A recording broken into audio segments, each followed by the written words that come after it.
The text on my phone screen felt like a punch to the gut. Liam, I can't do this anymore. The wedding is off. I'm so sorry. It was from Chloe, my fiancée of 3 years, the woman I was supposed to marry in 3 weeks, the woman for whom we'd been diligently saving, creating a dedicated vacation fund for our dream honeymoon in Bali. I stared at the message, rereading it, hoping it would somehow change. It didn't. I felt numb. Then a slow, burning anger started to build. 3 weeks, 21 days. It felt both impossibly close and impossibly far away. All the plans, the meticulously crafted seating charts, the endless debates over floral arrangements, the tastings, the fittings, all of it reduced to a single devastating text message. I read the words again and again, as if repetition might somehow alter their meaning, soften the blow. It didn't. They remained stark, brutal, final. I can't do this anymore. The simplicity of it was almost insulting. No explanation, no lengthy justification, just a cold, clinical severing of our connection. The numbness that had initially enveloped me began to recede, replaced by a rising tide of anger. A hot, prickly anger that started in my chest and spread outwards, consuming me. I wanted to scream, to smash something, to lash out at the unfairness of it all. But I didn't. I just sat there, staring at the phone, the text message burning itself into my retinas. My phone buzzed again, a jarring interruption to my silent fury. This time it was an incoming call. Sarah, Chloe's best friend. Sarah, the ever-present, ever-cheerful, ever-supportive shadow to Chloe's radiant light. Sarah, who had been there for every milestone of our relationship, from the awkward first date to the tearful, on her part, proposal. I stared at the ringing phone, a wave of conflicting emotions washing over me. Annoyance, resentment, a strange, unwelcome flicker of relief? I didn't want to talk to anyone, least of all Sarah. She was too intertwined with Chloe, too much a part of the life that had just imploded. But another part of me, a small, masochistic part, craved the explanation, the details, the why. I took a deep breath, steeling myself, and answered. Hello? My voice sounded foreign even to my own ears, flat, devoid of any inflection. Liam? Oh my God, Liam, I just saw Chloe's message. I don't know what to say. I'm so sorry. Her voice was a stark contrast to mine, overflowing with emotion. It was thick with unshed tears, the usual bubbly lilt replaced by a shaky tremor. I could picture her perfectly, her wide, hazel eyes brimming with concern, her lower lip caught between her teeth, her hand probably clutching her chest in that dramatic way she always did when she was upset. Yeah, well, neither do I muttered, the words tasting like ash in my mouth. The numbness was completely gone now, replaced by a raw, hollow ache that pulsed in my chest with every beat of my heart. I tried to call her, but she's not answering. I'm heading over to her place now. Do you want me to call you after? The hesitancy in her voice was palpable. It was as if she was walking on eggshells, terrified of saying the wrong thing, of making this already unbearable situation even worse. No, I said, the word escaping my lips before I could fully consider it. It came out sharper, harsher than I intended. There's no point. The silence that followed was heavy, pregnant with unspoken words. I could hear her breathing, shallow and uneven, on the other end of the line. The sounds of the city, the distant hum of traffic, the faint wail of a siren seemed to fade into the background, leaving only the two of us suspended in this strange, awkward limbo. Then she spoke again, her voice barely a whisper, hesitant and laced with an undercurrent I couldn't quite identify. Liam, what about the honeymoon? The honeymoon. Bali. The word itself felt like a physical blow, a sharp jab to my already bruised heart. We'd spent months planning it, poring over glossy travel brochures, scrolling through endless online reviews, debating the merits of beachfront villas versus secluded jungle retreats. We'd envisioned it all: the lazy mornings spent lounging by the pool, the adventurous afternoons exploring ancient temples, the romantic evenings watching the sunset over the Indian Ocean. It was supposed to be the perfect start to our married life, a symbol of our shared future, our happily ever after. And the vacation fund, a dedicated savings account meticulously built up over the past 2 years. Every spare penny, every bonus, every birthday and Christmas gift of cash had been funneled into that account. We'd even taken on extra freelance work, sacrificing weekends and evenings, all for the sake of that dream trip. "What about it?" I asked, my voice flat, almost robotic. I couldn't bring myself to feel anything, to acknowledge the full weight of what she was asking. It's non-refundable, isn't it? All that money." Her voice trailed off, unfinished. She was right, of course. In our unwavering optimism, in our absolute certainty that nothing could ever come between us, we'd opted for the non-refundable bookings. The cheaper flights, the discounted villa rate, the prepaid excursions, all of it locked in, unchangeable. It had seemed like a smart, financially responsible decision at the time. Now, it felt like a cruel, ironic twist of fate. An idea, sudden and reckless, ignited in my mind. It was a spark of defiance, a flicker of rebellion against the crushing weight of disappointment and despair. It was crazy, impulsive, and probably a terrible idea. But it was something.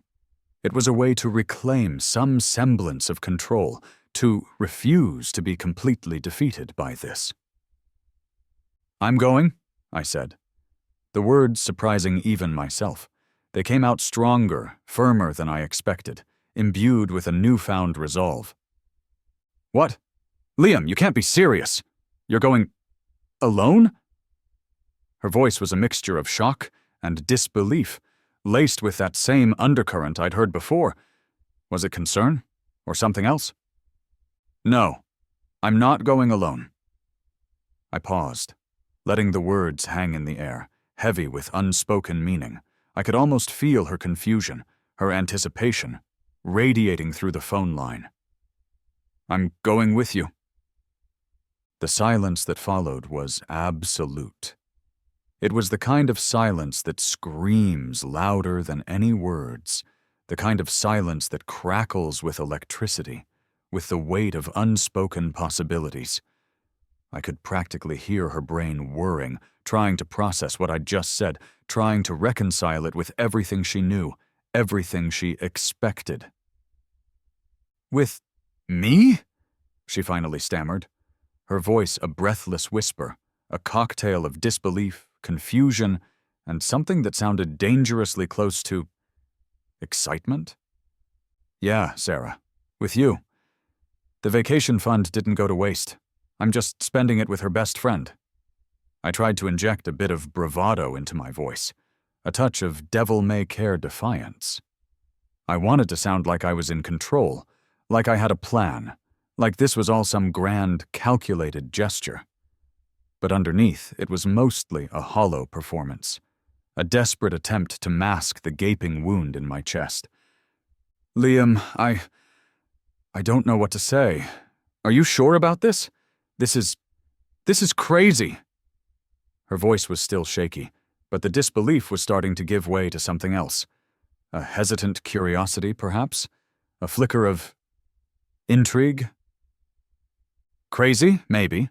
But what else am I going to do? Let all that money go to waste? Let Chloe win completely? No. I'm going to Bali. And you're coming with me." The determination in my voice was growing stronger, fueled by a strange mix of anger, grief, and a desperate need to salvage something from this wreckage. I wasn't going to let Chloe's actions dictate my entire future.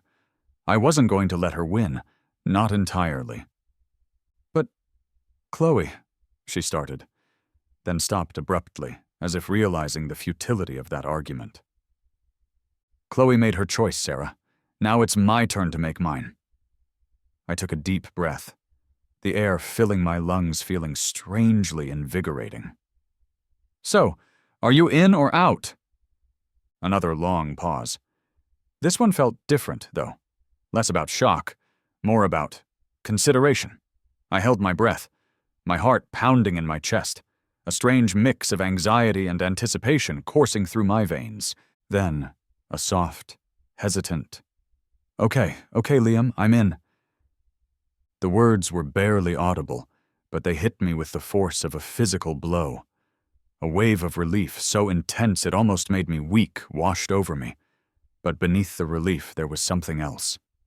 A flicker of excitement, of anticipation, of something I couldn't quite name. And just like that, with a single text message, a broken engagement, and a spur-of-the-moment decision, a new, completely unexpected chapter began. A chapter born out of heartbreak, fueled by a touch of spite, tinged with the undeniable thrill of the unknown, and shadowed by the ghost of a love lost. It was a chapter I hadn't planned, a chapter I hadn't even considered, but a chapter I was now, inexplicably, determined to write, with Sarah. The next few days were a blur of frantic activity, canceling wedding vendors, notifying guests, dealing with the endless stream of sympathetic and not-so-sympathetic phone calls and messages. It was emotionally exhausting, a constant reminder of the life I'd lost, the future I'd planned. But amidst the chaos, there was also a strange sense of liberation. I was untethered, adrift, but also free. I barely saw Sarah during those days.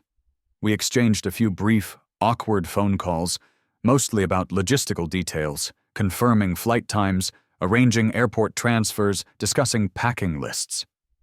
It felt strangely formal, almost businesslike, as if we were colleagues embarking on a work trip rather than two friends fleeing the wreckage of a broken engagement. I tried not to think too much about the implications of what we were doing. I tried not to dwell on the fact that I was going on my honeymoon with my ex-fiance's best friend. I tried not to analyze the strange mix of emotions that churned inside me whenever I thought about Sarah. The guilt, the excitement, the undeniable attraction. I focused instead on the practicalities, on the tasks that needed to be done. It was a way to keep the grief, the anger, the confusion at bay. A way to avoid confronting the gaping hole that Chloe had left in my life. The night before our flight, I found myself staring at the contents of my suitcase. Clothes I'd carefully chosen for a honeymoon with Chloe linen shirts, tailored shorts, a ridiculously expensive pair of swim trunks. It all felt wrong somehow, like I was packing for a life that no longer existed. I slammed the suitcase shut, frustrated. I needed a distraction. I grabbed my phone and scrolled through my contacts, looking for someone, anyone, to talk to. My finger hovered over Sarah's name, then moved on. I couldn't talk to her, not yet. Instead, I called my best friend, Mark. A different Mark, thankfully. He answered on the second ring, his voice booming with his usual jovial energy. "Liam, my man, what's up? Still drowning in wedding planning hell?" I winced. "Actually, Mark, the wedding's off." The silence on the other end of the line was immediate and profound. What? What the hell happened? I recounted the events of the past few days, my voice flat and emotionless, as if I were describing someone else's life. Mark listened patiently, interjecting only with the occasional curse word or exclamation of disbelief. When I finished, he was silent for a long moment. Then, he said, "Liam, that's brutal. I'm so sorry, man." "Yeah," I said, the word feeling inadequate. insufficient to capture the magnitude of the situation. "So, what are you going to do?" I told him about the Bali trip, about my impulsive decision to take Sarah. I expected him to laugh, to tell me I was crazy, to warn me against doing something so rash. Instead, he surprised me. "You know what, Liam? Good for you. Don't let that money go to waste. And Sarah's a good egg. She'll be good company." His words, surprisingly supportive, gave me a small measure of comfort. Maybe this wasn't such a terrible idea after all. Maybe this was exactly what I needed. "Thanks, Mark," I said, feeling a genuine surge of gratitude for his friendship. "I appreciate it." "Any time, man. Just try to have some fun, okay? You deserve it." "I'll try," I said, though I wasn't sure I believed it myself. I hung up the phone, feeling slightly better, but still with a heavy weight in my chest. I looked at the suitcase again, the contents still mocking me with their honeymoon-themed inappropriateness. I sighed, then started unpacking, pulling out the clothes I'd chosen for Chloe and replacing them with more casual, less romantic attire. As I folded a plain t-shirt, my hand brushed against something tucked away in the corner of the suitcase. I pulled it out. It was a small velvet box. Inside, nestled on a bed of satin, was a delicate silver necklace with a tiny, intricately carved pendant. A Balinese dancer. I'd bought it for Chloe months ago, intending to give it to her on our honeymoon. I stared at the necklace, a wave of sadness washing over me. It was just a trinket, a small, insignificant object. But it represented so much more. It represented the future I'd envisioned, the life I'd planned, the love I'd thought was unbreakable. I closed the box, the click echoing in the silence of the room. I didn't put it back in the suitcase. Instead, I placed it on my bedside table, a silent reminder of what I'd lost, and perhaps a symbol of the uncertain, unexpected journey I was about to embark on. With Sarah. The airport was a chaotic symphony of rolling suitcases, hurried footsteps, and the amplified announcements echoing through the terminal. It was a scene I usually enjoyed, a scene that usually filled me with a sense of anticipation and excitement for the adventure ahead. Today, however, it just felt overwhelming, a jarring reminder of the circumstances surrounding this particular trip. I spotted Sarah near the check-in counter, standing a little apart from the throngs of travelers. She looked nervous. She was fidgeting with the strap of her backpack, her eyes scanning the crowd, her usual easygoing demeanor replaced by a visible tension. She was wearing jeans and a simple white t-shirt, her hair pulled back in a messy bun. She looked effortlessly beautiful, even in her anxiety. And that, I realized, was a dangerous thought. When she saw me, a small, hesitant smile flickered across her face. It didn't quite reach her eyes. "Hey," she said, her voice a little higher pitched than usual. "Hey," I replied, trying to sound more relaxed than I felt. "Ready for this?" She gave a nervous laugh, a short, breathy sound. "As I'll ever be, I guess."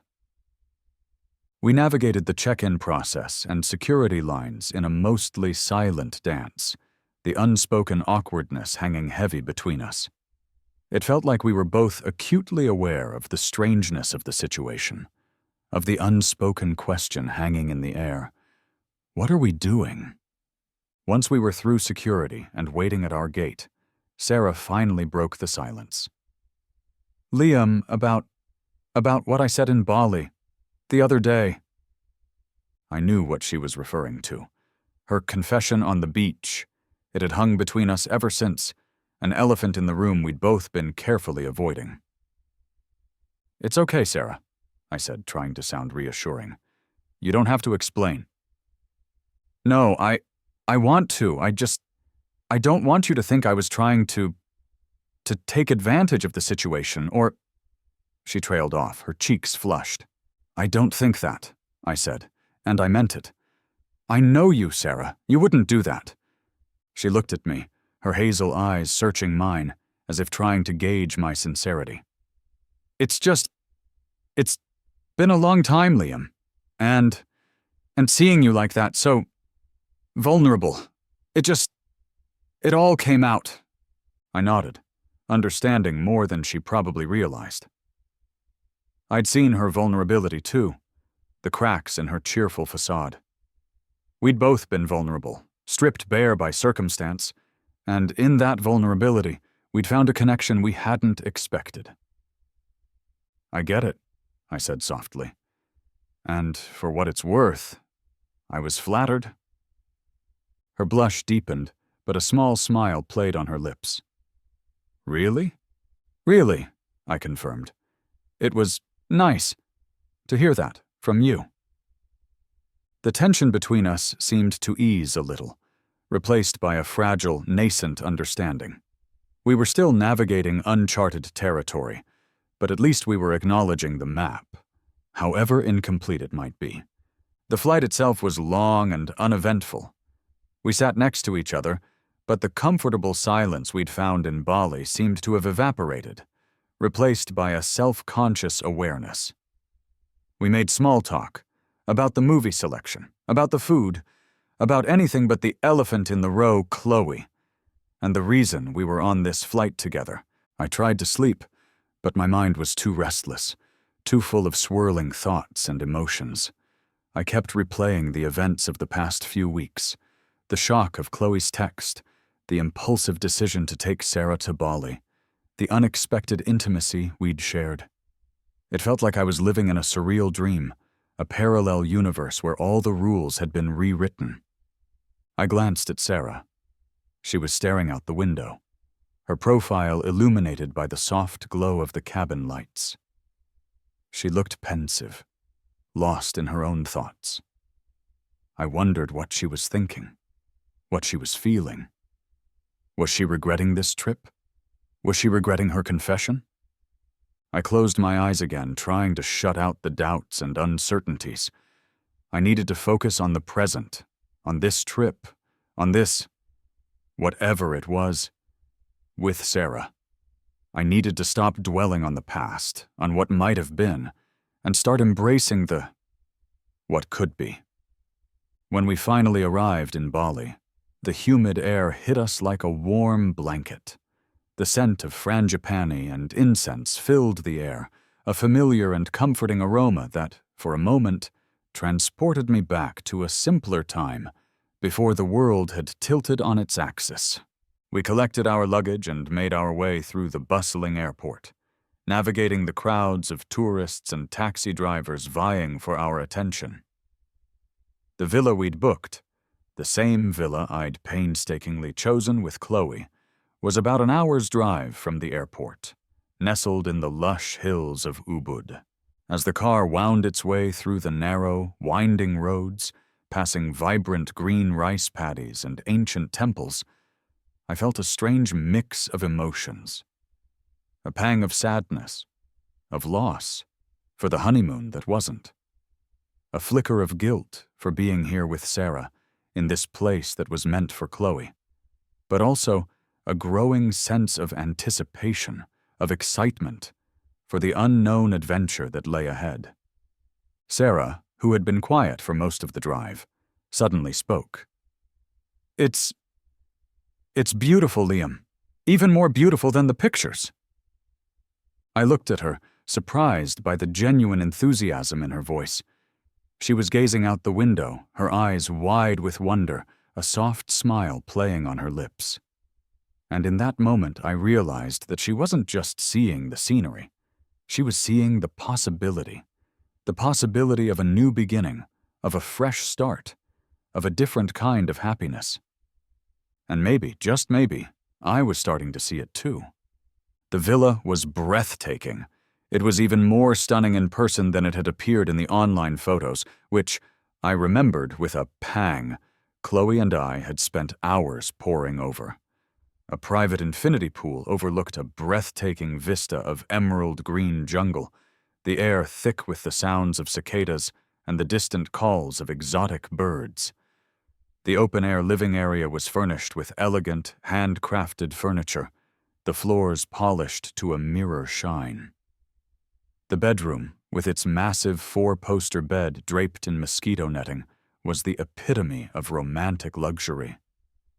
A wave of sadness washed over me. This was supposed to be our place, Chloe's and mine. This was where we were supposed to spend our first 2 weeks as husband and wife, creating memories that would last a lifetime. Sarah, sensing my shift in mood, placed a gentle hand on my arm. "Liam, are you okay?" I forced a smile. "Yeah, I'm fine. Just taking it all in." She didn't look convinced, but she didn't push. It's incredible, isn't it?" she said, her voice filled with a genuine awe that I couldn't quite muster. "Yeah," I agreed, my voice sounding hollow even to my own ears. "It is." We were shown around the villa by a friendly Balinese woman named Maud, who explained the various amenities and offered to arrange any excursions or activities we might be interested in. As she spoke, I found myself going through the motions, nodding and smiling in all the right places. But my mind was elsewhere.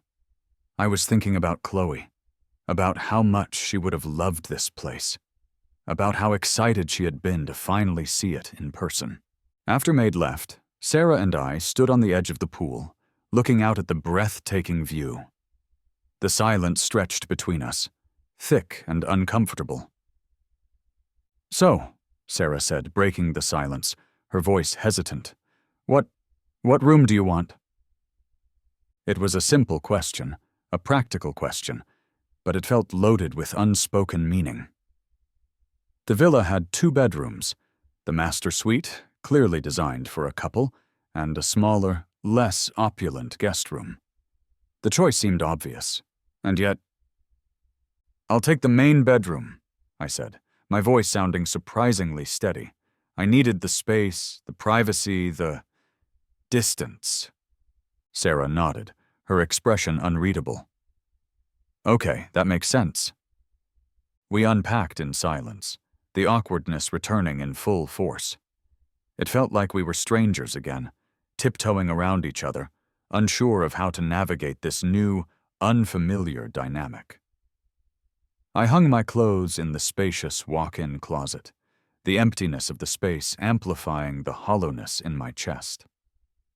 I caught a glimpse of myself in the mirror. My eyes were shadowed, my expression weary.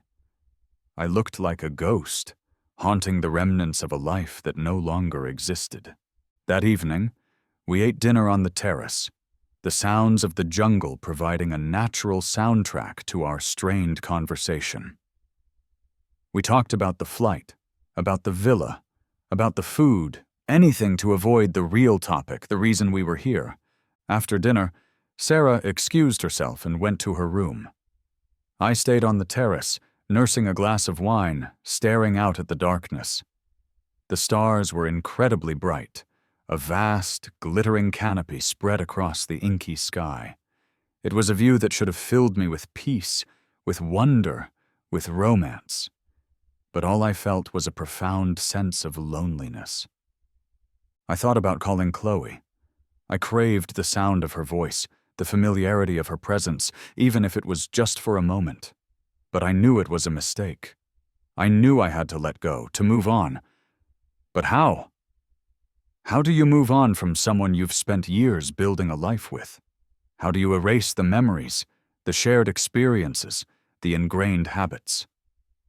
I finished my wine and went inside, feeling more lost and alone than I ever had in my life. I walked past Sarah's room, the door slightly ajar. I could hear the faint sound of music, a soft, melancholic melody. I hesitated. Then, on impulse, I knocked softly. "Come in," she called. I pushed the door open and stepped inside. Sarah was sitting on the bed, her laptop open in front of her, a pair of headphones around her neck. She looked up, startled. "Liam, is everything okay?" "Yeah," I said, though it was a lie. I just I couldn't sleep. She closed her laptop and patted the space beside her on the bed.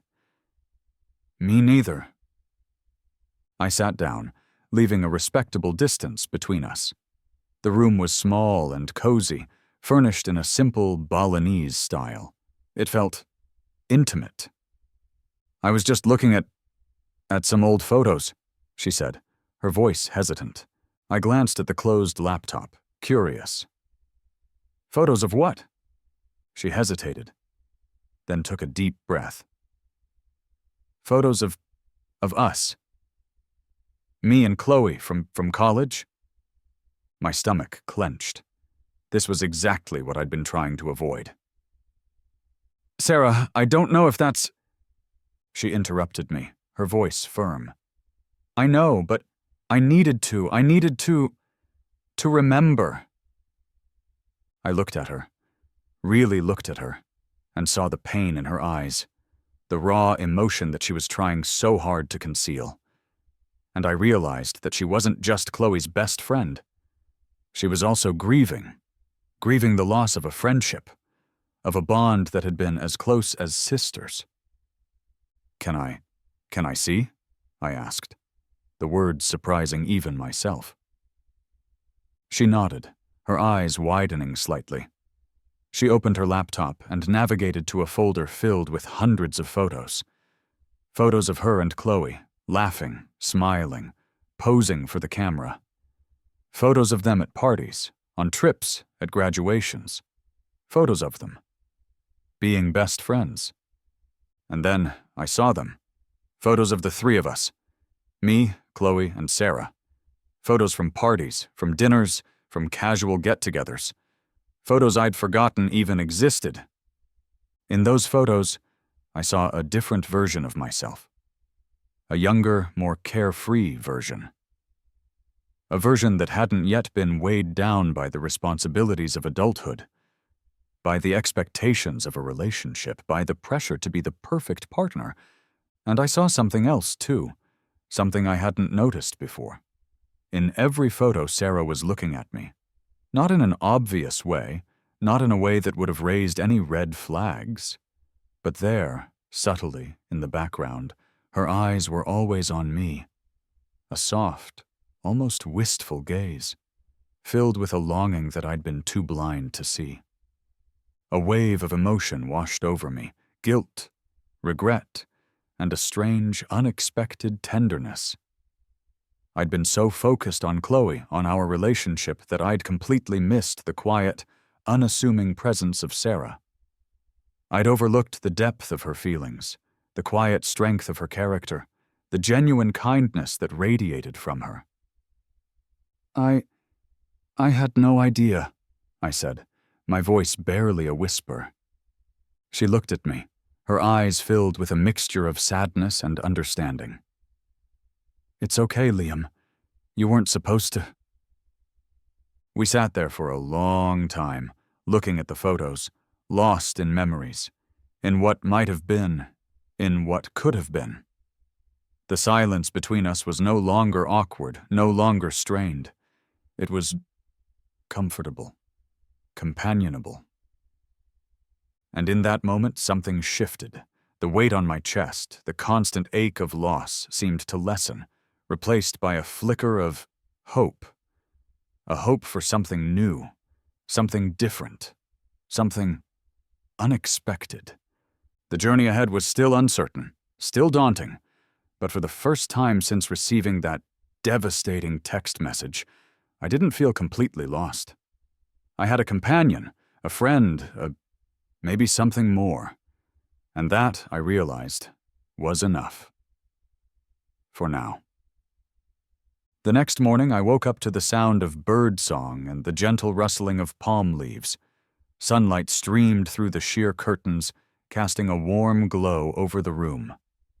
For a moment, I forgot.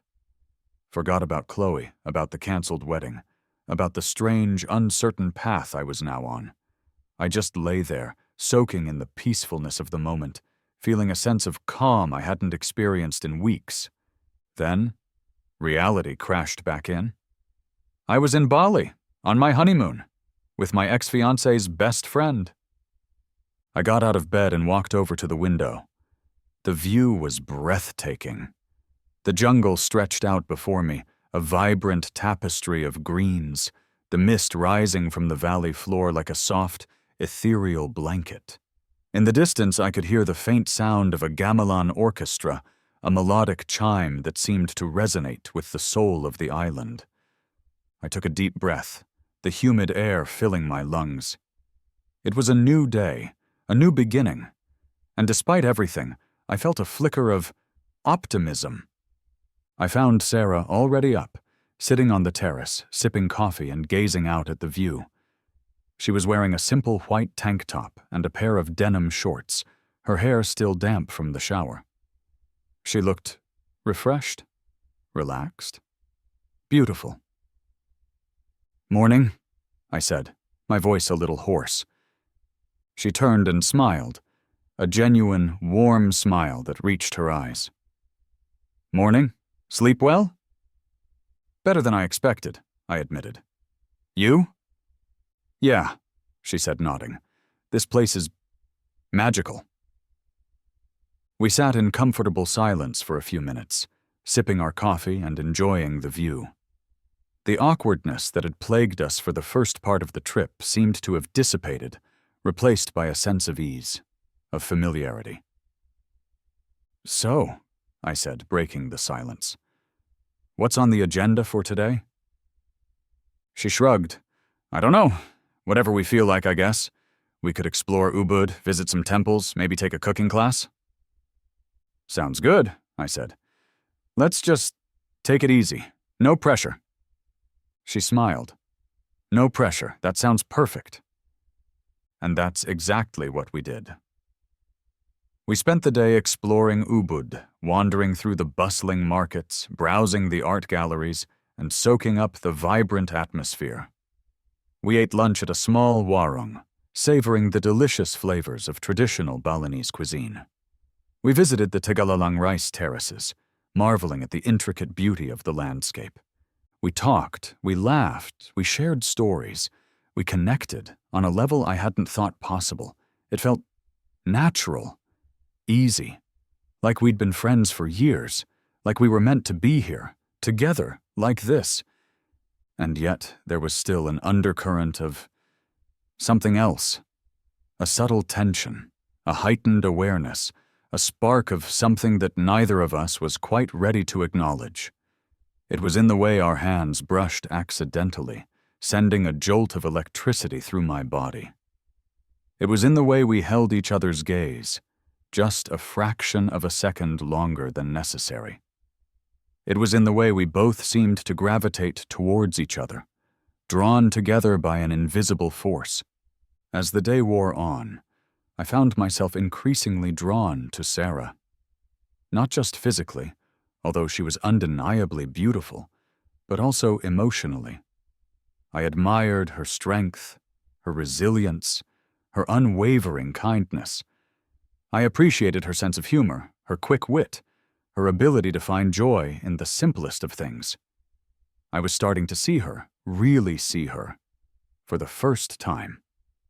And what I saw was captivating. That evening, we decided to try a cooking class.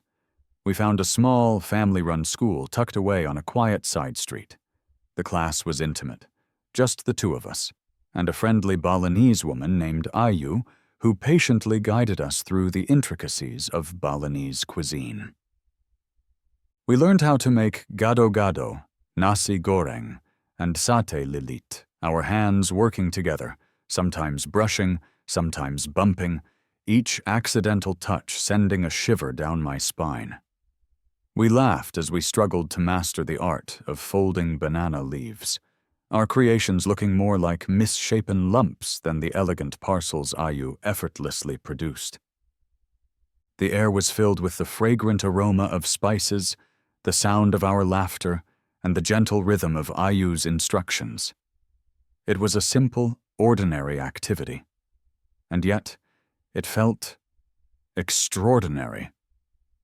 It felt like we were creating something together, not just food, but a memory, a connection, a bond. As we sat down to eat our culinary creations, I looked at Sarah, her face flushed with laughter, her eyes sparkling in the candlelight. And I realized, with a clarity that took my breath away, that I was falling for her, falling hard. It was a terrifying realization, complicated, messy, potentially disastrous. But it was also exhilarating. It felt like I was waking up from a long sleep, like I was finally seeing the world in full color after years of living in muted shades of gray. I didn't say anything, of course. I couldn't. Not yet. But the knowledge settled in my heart, a warm, glowing ember that I knew would only grow stronger with time. Back at the villa, we sat by the pool, sharing a bottle of wine under the star-lit sky. The conversation flowed easily, effortlessly, drifting from topic to topic. We talked about our hopes, our dreams, our fears. We talked about our families, our friends, our pasts. And then, inevitably, we talked about Chloe. "I still can't believe she did that," Sarah said, her voice soft, her gaze fixed on the shimmering surface of the pool. "Just a text message, after all that time." I sighed. "Me neither. It felt brutal." Do you miss her?" she asked, her voice hesitant. I thought about it for a moment, honestly searching my heart for the answer. "I miss the idea of her," I finally said. "The future we had planned, the life we were supposed to have. But I don't know if I miss her." Sarah nodded, understanding. "I get that. It's like mourning a dream more than a person." "Exactly," I said, relieved that she understood. And honestly, Sarah, being here with you, it's made me realize that maybe that dream wasn't right for me. Maybe I was settling for something that wasn't real." She looked at me, her eyes searching mine. "And what is real, Liam?" I met her gaze, my heart pounding in my chest. I knew what I wanted to say. I wanted to tell her that she was real, that this connection, this feeling, this us was real. But the words caught in my throat, fear and uncertainty holding me back. Instead, I took a deep breath and said, "I don't know yet, but I'm starting to figure it out." She smiled, a soft, understanding smile. "Me too." We sat in silence for a while longer, the only sound the gentle lapping of the water against the edge of the pool. The air was thick with unspoken emotions, with the weight of everything we were feeling, everything we were not saying. Then, slowly, tentatively, I reached out and took her hand. Her fingers intertwined with mine, a perfect fit. And in that moment, I knew that this trip, this unexpected journey, this crazy, impulsive decision had led me exactly where I needed to be. The next few days were a blur of blissful exploration and deepening connection. We swam in the turquoise waters of hidden beaches, hiked through lush rainforests, explored ancient temples. We laughed, we talked, we shared secrets, we fell deeper and deeper into something real, something beautiful, something terrifying. We didn't label it, we didn't define it, we just let it be. We let it unfold naturally, organically, without pressure, without expectations. We were living in the moment, savoring every second, every touch, every shared glance. Meanwhile, back in the real world, the fallout from my canceled wedding and my subsequent trip to Bali with Sarah was reaching epic proportions. My phone, which I had mostly kept on silent, was buzzing constantly with missed calls and messages from family, from friends, from Chloe. I ignored them all. I didn't want to deal with the drama, with the questions, with the judgment. I wanted to stay in this bubble, this little slice of paradise, with Sarah for as long as possible. But eventually, reality intruded. One morning, I woke up to find a string of increasingly frantic messages from my mother. "Liam, call me immediately. It's urgent. Your father and I are worried sick. What's going on? Chloe's parents are furious. They're threatening to sue. Liam, please, just pick up the phone." My stomach dropped. I knew this was coming. I knew I couldn't avoid it forever. But I wasn't ready. Not yet. I showed the messages to Sarah, her face paling as she read them. "Oh, Liam, what are we going to do?" "I don't know," I said, my voice heavy. I guess I have to face the music." I called my mother back, bracing myself for the onslaught. And it came, swiftly and mercilessly.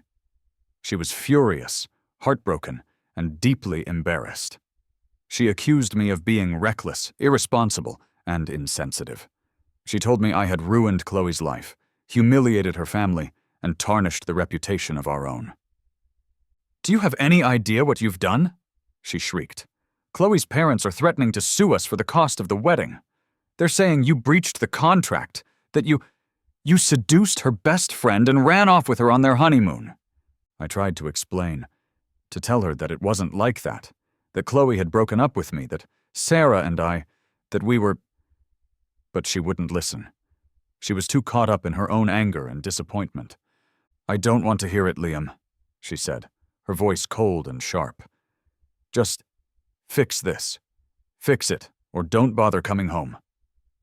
She hung up, leaving me standing there, phone in hand, feeling like the world was crashing down around me. Sarah, who had been listening to the conversation, put a comforting hand on my arm. "Liam, I'm so sorry. This is all my fault." "No," I said, shaking my head. "It's not your fault. It's complicated." "What are you going to do?" she asked, her voice filled with concern. I sighed. "I don't know. I guess I have to go back. Face the music, like I said." The thought of returning to that mess, to the judgment, the accusations, the sheer drama of it all, filled me with dread, but I knew I had no choice. I couldn't hide out in Bali forever. And then I started getting messages from Chloe. At first, they were angry, accusatory. "How could you do this to me, Liam? How could you run off with Sarah, of all people? You've humiliated me. You've ruined my life. I'll never forgive you. You're a monster. A selfish, heartless monster." But then, as the days passed, the tone of the messages began to change. The anger started to fade, replaced by something else. Something that sounded a lot like regret. "Liam, I made a mistake. I panicked. I didn't mean it. I miss you. I miss us. Can we please talk? I know I hurt you, but I never stopped loving you. Please give me another chance." "I'm so sorry, Liam. So sorry. I don't know what I was thinking. I was confused. Being around Mark, it clouded my judgment." "Come home, Liam. Let's fix this. We can still have our life together. We can still have our happily ever after." Reading those messages, I felt a strange mix of emotions, a flicker of hope, a twinge of longing, but also a deep, profound sense of skepticism. Could I really trust her? Could I really go back to that life?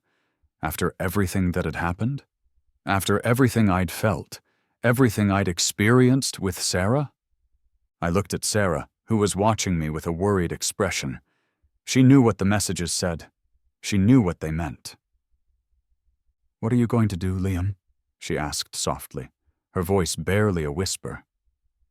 I looked at her kind eyes, at her gentle smile, at the unwavering support she'd shown me over the past few weeks.